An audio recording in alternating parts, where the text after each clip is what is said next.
Hello, friends, and welcome back to a brand new Best Bets edition of Snaps. I see you chuckling there, Aaron. I didn't say hello, friends, simply because you're in a Masters polo, though your Masters polo may have incepted me in some sort of ways, because I don't think I've ever opened a show like that. In fact, I don't think that I planned to start the show like that. It just kind of ended up happening awkwardly, and I rolled with it. Whatever. The point is, sorry we haven't been live last couple of days. Hope you enjoyed the breakdowns of the playoffs. I feel like I really had to teach Aaron a lot. I feel like he grew a lot. And I cannot wait to come back on Monday's snaps and kind of, recap just how right I was about everything. And I think this show today, this Bets Bet show, is going to be a continuation of the last couple of days, because I don't just like my best bets today. I love my best bets today. Aaron, what's up, man? How you feeling, dude? Oh, I'm T-Bob, by the way. One of the Hey, T-Bob. Hey, I'm Aaron. T-Bob will be regretting some of his decisions he made this week, and I can't wait to rub it in his face come Monday or Saturday night. I don't know. Are we doing a late night snaps? Or are we That's doing? what I was kind of wondering too. I'm not sure. Yeah, I think we're doing late night snaps. So maybe a little Saturday night, New Year's rub it in the face kind of night. So I'm excited for that. Love my bets. Love my bets. Love my bets. It's kooky. Little bit interesting bowl season. Who's motivated, who's playing, who's opting out.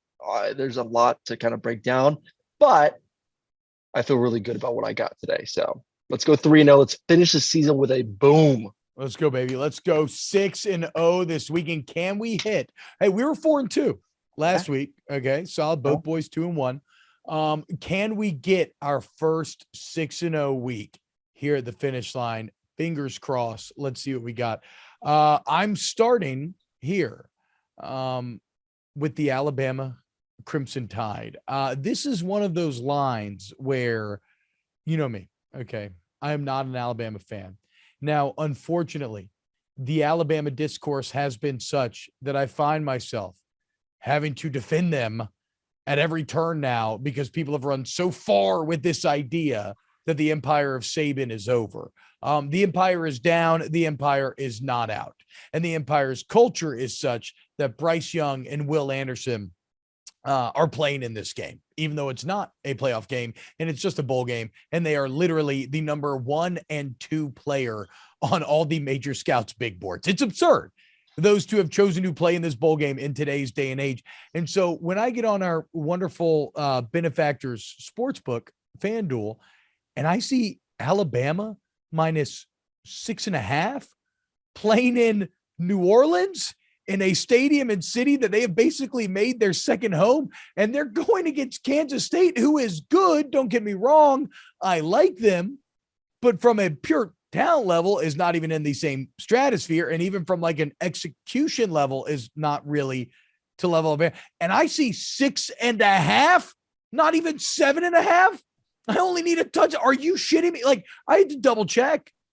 Me and Brum were talking about it before the show, and he was like, no, surely that line was set before we knew that Young and Anderson was playing. But no, you get on the site, it's there. I mean, I immediately went and threw down on it. I hate that I'm here. But yeah, I think I think Alabama covers the 6.5 and feel very comfortable about it. It's not even a slight against Kansas State. It's just that the death of Alabama has been greatly exaggerated. So I was almost made an oopsie and almost made a prediction on this game, but I will actually be on the call for ESPN Radio. So tune in if you're on the road, or if you're not enjoying I don't even know who's calling it on TV, but if you're not enjoying them, you can always hit the mute button, turn on ESPN Radio, listen to your boy. Would appreciate that, and send some feedback.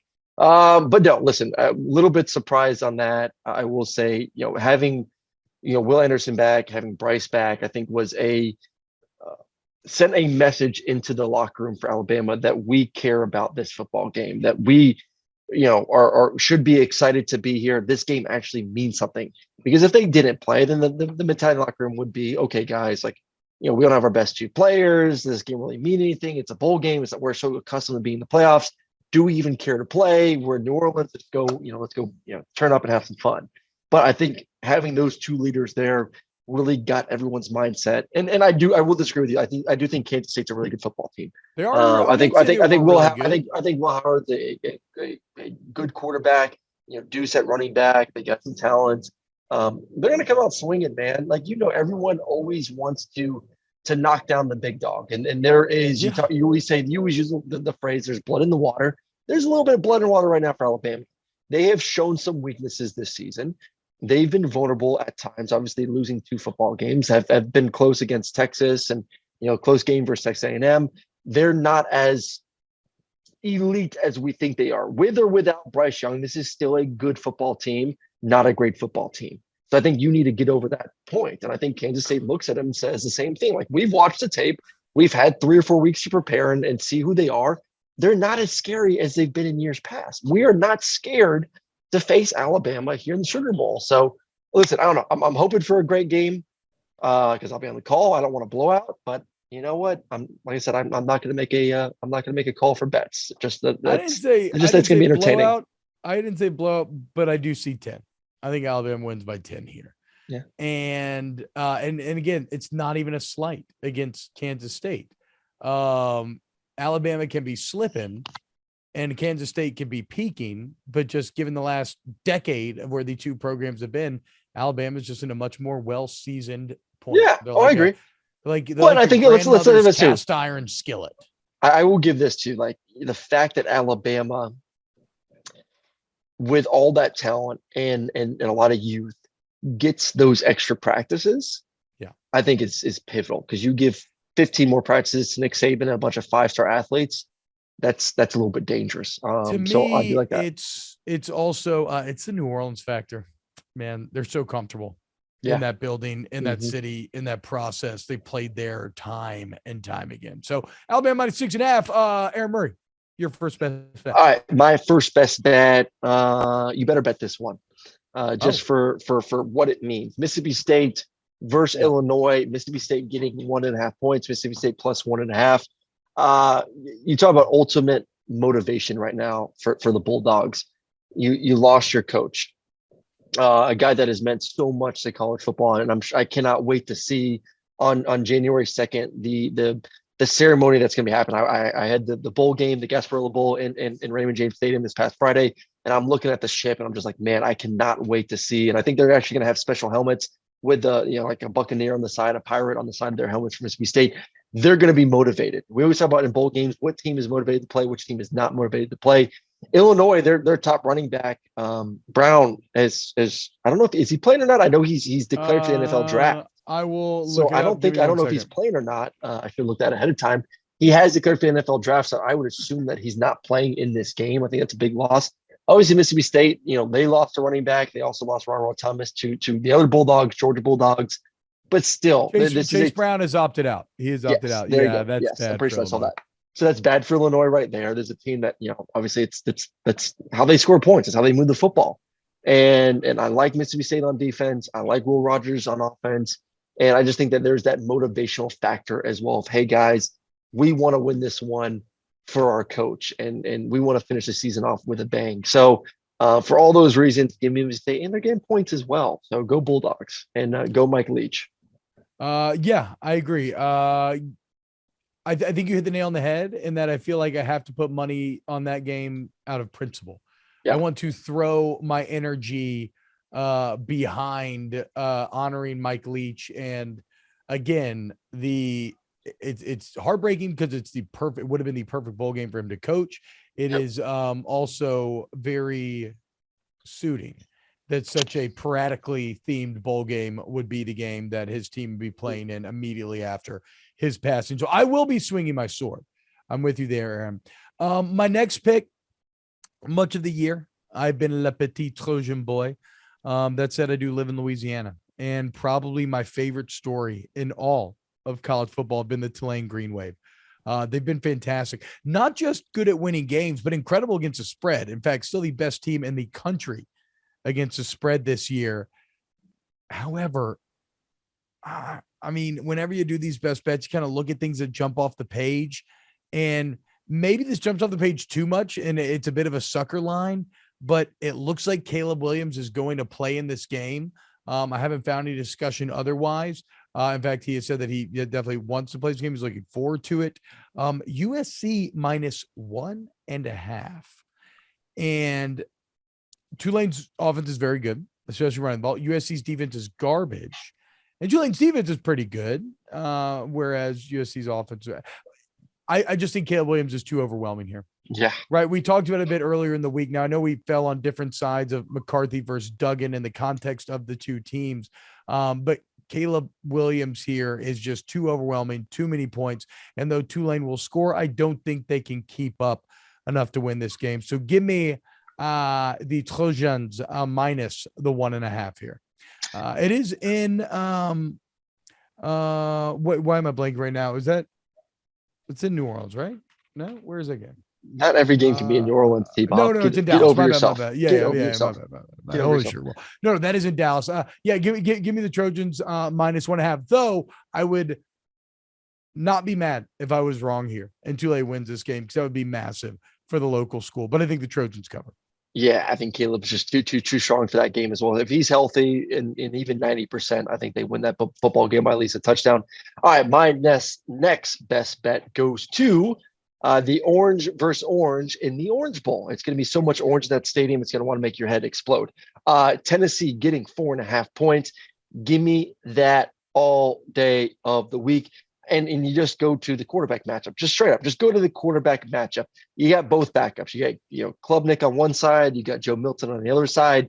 Who do I trust more? Because both teams have been really hurt by guys opting out. Clemson lost some guys on defense. Tennessee's lost some guys on the offside of the football. I will look at what quarterback do I feel comfortable enough to move the football down the field to put his offense in the best position. I think Joe Milton's a good quarterback. I know he's had some struggles in the past. I think he's matured this year. I've really liked what he's done when he's come in and either in garbage time or been the starter versus Vanderbilt. He's looked good. I don't know if I'd trust Cade Klubnik just yet. He's still very green. He could be a really good quarterback next year. Give him an offseason. We'll see. I still like Tennessee in this football game. What they do on defense, a lot of exotic blitzes, a lot of pressures. I think they're going to find ways to confuse him, force him into some bad situations where maybe you get a couple turnovers if you're Tennessee. But at the end of the day, I think this is Joe Milton's opportunity to really put a rubber stamp on this position. He's got some competition. The Nico kid's already there. He's practicing with the team right now. You have another quarterback, a talented quarterback in Tavian Jackson, who's also on the roster as well. This is Joe Milton's time right now to say 2023 is my year. I got more talent than maybe anyone else in the country. I've had the opportunity to learn from Hendon Hooker. I've sat back. I've been humbled. Now it's time to go out and ball out. And I believe in him and that staff, and that he's going to go out there and make a statement heading into next season. So I like this matchup, and I like the fact that they're getting points. And I'm just not a believer just yet in Klubnik being able to put up a ton of points. So I've got some good news, Aaron, and I've got a question for you. First off, it looks like you are getting plus 5.5 Ooh, now. Give me more. FanDuel Sportsbook, so a little extra juice for you there. Are you at all worried that when Tennessee has been at their best this year, the running game is what starts everything, and you are talking about a pretty elite Clemson rush defense? Are you at all worried that if Clemson I think a couple of the guys have opted out from that defensive line. So just like everyone else, they've lost some guys up front. So that's a little bit of a problem there. I'm not saying Tennessee's going to go and be the Tennessee that we've seen this year and score 40, 50 points. I think they can do enough to score in the 20s. And once again, their style of defense with Banks at the defense coordinator will confuse Clemson, who has not been great on offense at all this season, confuse them enough to put them behind the chains and then maybe take advantage of a couple turnovers here or there. I think Tennessee wins the football game, honestly. Like, I may put some money on the money line. I think Tennessee wins this game outright. What bowl game is this? This is the Orange Bowl. It is the Orange Bowl. Oh, that's right. Duh. Orange. I wonder if Jesus would beat Tennessee in the Orange Bowl. I don't know. Okay, my last pick of the day. It's okay. Yeah, I see your face. It was a bad joke. It was bad. Yeah. I was maybe taking a bit of a Dabo shot of the name, image, likeness thing. It didn't work. Yeah. The setup was bad. Not even knowing just Orange Bowl. It was all bad. You know what? Just cut that. Just cut that from the episode. My next bet, and the best bet of the weekend, and the sickest bet. Speaking of jumping off the page, there is one game this bowl season that is as much of a beautiful disaster as you could possibly find. In fact, I love following the Sickos Committee on Twitter. It's a group of college football fans that look, the dirtier, weirder, more obscure, more bad, the better for these guys. And when you look at Iowa, Kentucky, both without their starting quarterbacks, between the two teams, due to opt-out transfers and everything else, only one starting receiver playing in this bowl game between the two teams. When you look at this game and then I look at the total and I see 31.5, I mean, I have to play the under. There's just no way to go about it. So out of pure principle, I have no great insight because I have no idea how these backup quarterbacks are going to be. Out of pure principle, though, Iowa under was a sure bet all year long. Kentucky losing Will Levis when they didn't actually run the ball that well this year. Give me Iowa, Kentucky under 31.5. And shout out to everyone else on the Sickos Committee who will be sitting here enjoying this game with a malevolent grin on their face. Listen, I've won a lot of money this year on betting the Kentucky under. So I'm all with you on this one. It's going to be probably one of the harder games to watch if you like offensive football. All right, my last best bet of the weekend. We're going to go to the Rose Bowl. And last year's Rose Bowl, for those who remembered, obviously different teams this year, was awesome. Points on points on points on points on points. I think we can get something similar, maybe not to that extent. Utah versus Penn State. I'm going to take the over 51.5 points. Oh, okay. Both offenses have been played well this year. One scoring 40 points per game, the other scoring 36 points per game. Really like the quarterbacks in this matchup. Love both teams' ability to run the football. Don't really love either defense. I think Utah this year has had their moments. They look good versus USC, but I think for the majority of the season they've been okay, not great by any standards. I do like Penn State. They're same thing, like a lot of teams, losing guys through opting out. They're losing one of their top corners who's opting out of the bowl game, getting ready for the draft. So I think this is going to be another high-scoring game. Like I said, both offenses have had a lot of success this year. I think both teams score in the 30s, which clearly puts us at the over. So once again, Rose Bowl. I know. I mean, I was almost stumped there, honestly. Utah versus Penn State over 51.5. Go put your money on it. There you go. That's your best bets. The boys looking to go 6-0 over this weekend. As always, you can do your gambling on the FanDuel Sportsbook app. Remember, promo code SNAPS gets you all kinds of incredible sign-up deals, and you help support the show.